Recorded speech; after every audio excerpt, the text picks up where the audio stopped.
माझं नाव काजल पगारे. आरोग्य Sampada preventive health checkup इथे मी एक्स-रे टेक्निशियन म्हणून काम करते.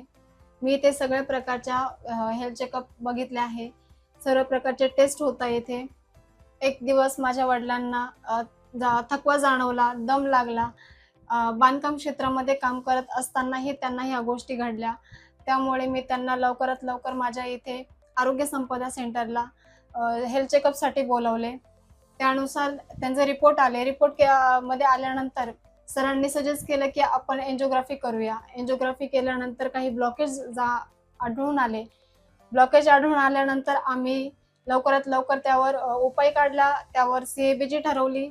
सीएबीजी प्लॅन केल्यानंतर त्यांना आज सीएबीजी शस्त्रक्रिया होऊनही आज व्यवस्थित आहे. आणि हे कशामुळे जाणवलं, की इथे प्रिव्हेंटिव्ह हेल्थ चेकअप असून आणि सगळे रिपोर्ट क्लिअरली मला लवकरात लवकर समजून आले. त्यामुळे आज माझे वडील व्यवस्थित आहे. माझं नाव जगन गांगुर्डे. मी मिस्त्री काम करतोय. माझ्या मुलीने मला एक टाइम टेस्ट करायला बोलवून घेतलं. टेस्ट केल्यानंतर तिला त्याच्यातलं काहीतरी कळल्यानंतर मग तिने मला सांगितलं का तुम्हाला हे सर्व चेकअप करावं लागेल. मग एक दिवस मला तिने बोलवून घेतलं आणि त्याच्यामुळं मग तिने सगळे टेस्ट केले माझे. टेस्ट केल्यानंतर मला सोनोग्राफी आपल्या एंजिओग्राफी करायला लावली. एंजिओग्राफी केल्यानंतर त्यांना त्याच्यात ब्लॉक कळाले. मुलं कळाल्यामुळं मग ते म्हणे की मग मला ऑपरेशन करावं लागेल. आता ऑपरेशन झालेलं आहे माझं, त्याच्यामुळे मी आता सुरक्षित आहे असं. नमस्कार, मी doctor Nilesh Purkar, heart surgeon, Lokmanya hospital.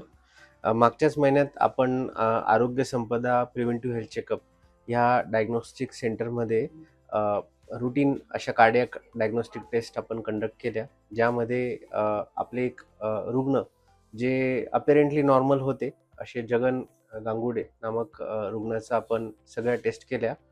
मागच्या वर्षभरापासून त्यांना थोडा त्रास होत होता. चालताना अनइझी वाटायचं. हृदयाची पंपिंग वगैरे त्यांची इकोमध्ये सगळी चांगली होती. पण ज्यावेळेस त्यांनी ट्रेडमिल टेस्टवरती चालायला सुरुवात केली, 1-2 मिनिटांमध्येच त्यांच्या ECGमध्ये चेंजेस यायला लागले. त्यामुळे आपण ती टेस्ट थांबवली आणि त्यांना एंजिओग्राफी करायचा सल्ला दिला. आणि जेव्हा आपण एंजिओग्राफी केली त्यामध्ये अगदी आश्चर्यकारकरित्या ज्या महत्त्वाच्या रक्तवाहिन्या होत्या हृदयाला सप्लाय करणाऱ्या, त्या रक्तवाहिन्यांमध्ये 95% ते 99% पर्यंत ब्लॉकेजेस सापडले. आणि हे जे ब्लॉकेजेस आहेत हे फ्लो लिमिटिंग, म्हणजे अगदी थोडासा रक्तपुरवठा तिथे होत होता, अशा प्रकारचे होते. अशा प्रकारच्या रुग्णांमध्ये अटॅक येण्याचा संभव हा कधीही असू शकतो. पेशंटला आम्ही सर्व माहिती दिली आणि त्यानंतर त्यांना बायपास ऑपरेशन करायचा सल्ला दिला. असलेल्या परिस्थितीचं गांभीर्य लक्षात ठेवून रुग्णानेही त्याला सकारात्मक प्रतिसाद दिला आणि मागच्या 15 दिवसांपहिले आम्ही त्यांची बायपास सर्जरी यशस्वीरित्या पूर्ण केली आणि आज ते पहिल्या फॉलोअपला येऊन गेले. अगदी चांगल्या परिस्थितीमध्ये आहेत. सांगायचं तात्पर्य एकच आहे की जरी आपल्याला वर करणी सगळं काही चांगलं दिसत असलं तरीसुद्धा आपल्या 40 नंतर दरवर्षी एकदा तरी आपल्या हृदयाच्या सर्व तपासण्या आपण करून घेतल्या पाहिजे, जेणेकरून जर नवीन काही चेंजेस आपल्या हृदयामध्ये होत असतील तर ते अर्ली डिटेक्शन त्याचं करता येतं आणि मग त्यानुसार योग्य ती ट्रीटमेंटसुद्धा आपल्याला करता येते. थँक्यू.